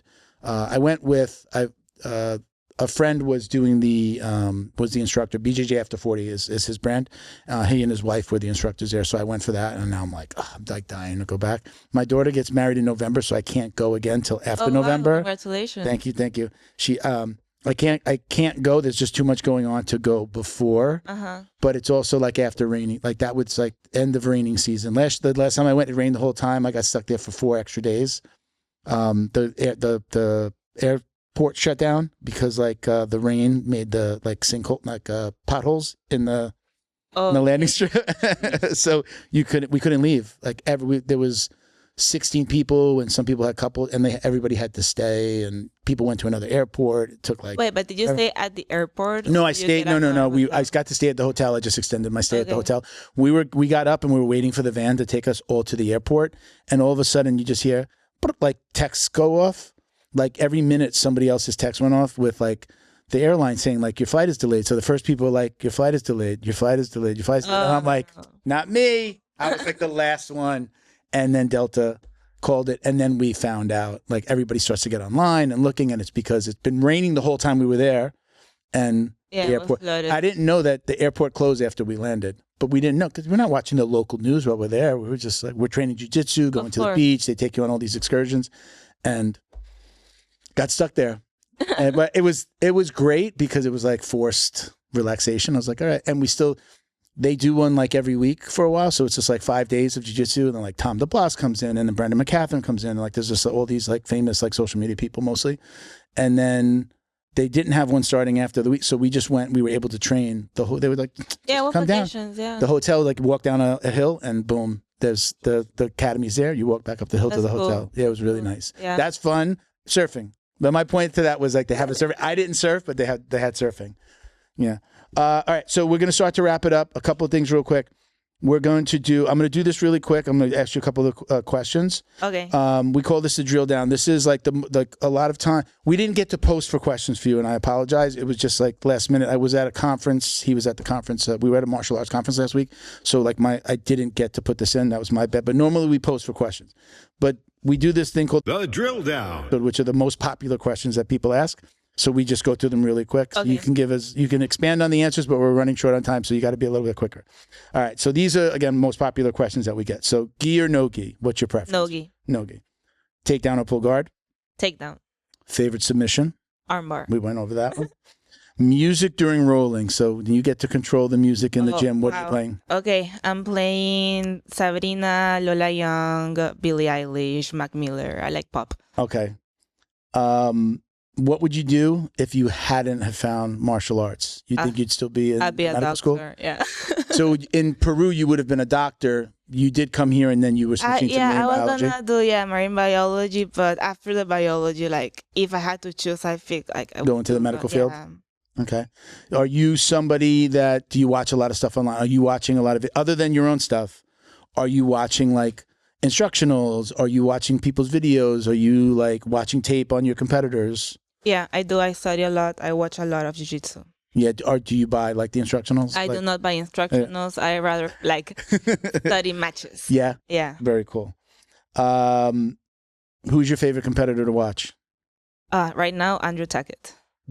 Are you a fan of like MMA, like the MMA side of things? Not that much. No, so that's not in the cards for you. Like, yeah, very jiu-jitsu. I'm a badass jiu-jitsu competitor. I can put on the gloves. No. I've been thinking about it. I'm down to put on the gloves. Maybe not right now, but yeah, it's an option. So, what is your ultimate goal in jiu-jitsu right now? To be the best grappler. Yeah. What does that mean? What does that look like? Is it a UFC title? Is it multiple titles across? So right now it's looking like a UFC title. Yeah. That's cool. I know you said your preference is gi, or no gi, but you do gi. I do gi. All right. So this is a big question that we ask people: do you or do you not wash your jiu-jitsu belt? I do not. Why? it's not that sweaty. No? I don't sweat that much. You don't sweat that much, but what about the other people and the mats and this? No? So if I feel like it's very like wet and dirty, I will wash it. I don't think your powers go away. That's the part I'm looking for. I don't think your powers go away because you wash them That's out. the part that I'm looking for. Welcome to a new age in wellness, healing, and recovery. Leheal Biogenix is at the forefront of new and natural methods of treatment. Friendly staff will take you through the process comfortably and help you optimize your body, heal injuries, and recover from physical stress and traumas. From red light therapy, laser treatment, to peptides, and much more. Check out Leheal.com. Be your best. Get Leheal. Special thank you to the crew over at Flow and Roll for all their support. Flow and Roll is renowned for their incredible no-gi rash guards, shorts, and leggings. Flow and Roll has quickly become the premier custom apparel provider for academies big and small throughout the United States. Reach out today to discuss your custom order and ask about their incredible pre-order program. You can send an email to flowandroll@gmail.com or visit their Instagram at flow_n_roll and shoot them a direct message. And yes, they can create an awesome custom gi for your academy as well. Visit flowandroll.com to check out their awesome designs, and remember, you'll get 20% off your purchase of t-shirts, rash guards, or gis with code JJD.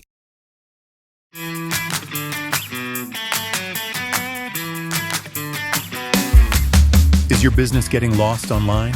Black Belt Digital Marketing is a full-service digital marketing agency that helps you get found, get leads, and grow.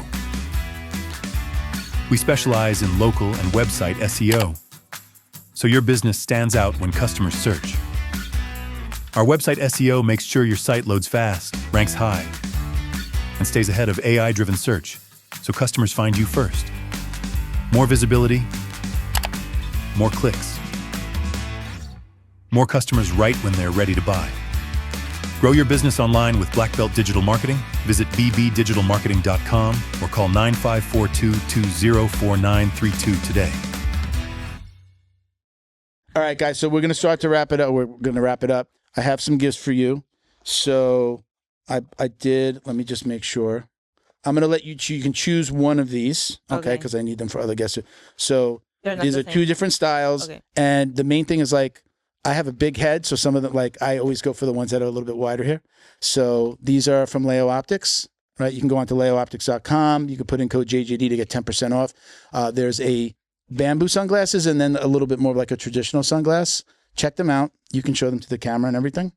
Ben, so here's a new set for you. You have to remember to bring a set to the studio. Yes. Or if you need to leave one, you can leave one. So I have that, and then it has, I like that. I like the And black belt. it has the red stripe. If you're a blue belt or purple belt, and you want to, when you check out, you can request your color, your belt color.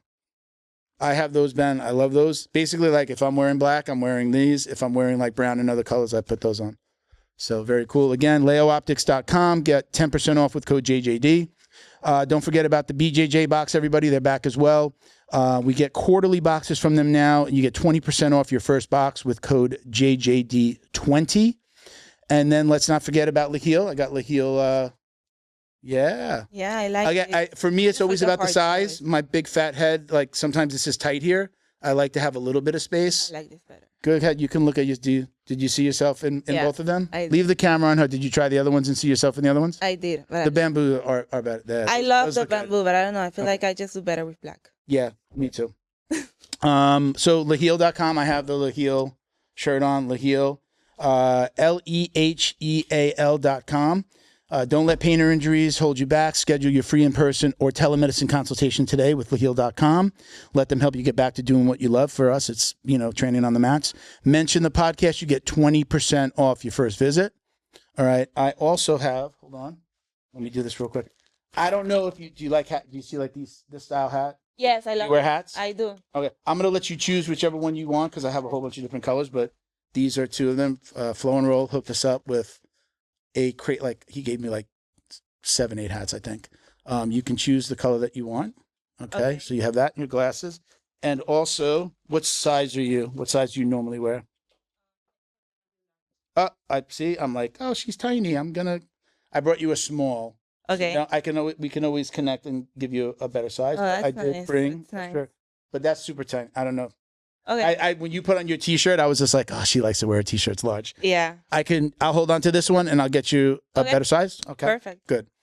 All right, guys. Ben, you want to say Me? anything?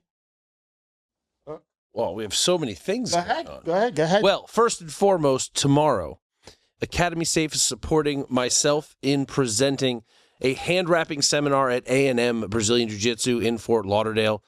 This will be out way past when it happens, so you know it was a wonderful experience. That hand wrapping seminar is supported by Academy Safe and Fight Tape, providing all of our participants with goodie bags and providing your school with an assurance of safety on some level. There you go. Did we say a portion of the proceeds? We said that? I didn't say that. A portion of the proceeds from the hand wrap seminar are going to go to Academy Safe. So thank you for doing that. My pleasure. We're tomorrow. Tomorrow. Doing that I'm very By the excited. time this comes out, it'll be done. Yeah. But you can check it out. Check him out. Fighttape.us. Fighttape.us for your gauze and tape. MMA Coach Ben for some awesome instructionals. And if you're a striker, September 7th, I am bringing the International Kickboxing Federation's Point Muay Thai program down to Davie, Florida at the Davie PAL. You can sign up online at ikaffightpromotion.com and bring it on out. We'll be there. We'll have Academy Safe. We'll have a table there as well. Yes, sir. Very cool. Happy to have you. Leilani, let me give you a minute. Do you have anybody you want to shout out? You want to say, you can mention your social, the gym again. Yeah, This is your time. I want to shout out to my Instagram, Leilani Bernales. If you guys want to learn Jiu-Jitsu with me in Spanish, go ahead and just follow. I'm going to be posting a lot of techniques very often. I also just started a kids program at Lira Jiu Jitsu. So if you want your kids to learn Jiu-Jitsu from me and compete, just send them my way. I will get them ready. And if you just want to train around Florida, go and visit us at Lira Jiu Jitsu. Where are they located? What part of the city? Alapata. Alapata. Yeah. Perfect. All right, everybody. Thank you for doing this. I really appreciate it. Thank you for having me. Check us out at Jiu Jitsu Dummies on Instagram, really everywhere for all the ways to watch, listen, and support. My personal IG is Uncle Milty BJJ. You're good? IGs, quick. MMA Coach Ben at fighttape.us. It happened to me too. Damn it. It always happens. Flow and roll, fights. Go ahead. MMA Coach Ben. MMA Coach Ben and fighttape.us. And it's at fighttape.us Yes. for those, it's the domain, but it's also the handle. Yes. The dot is in the handle for. Yes, sir. Okay. Awesome. Thank you for watching and listening, everybody. Peace, love, jiu-jitsu. Us.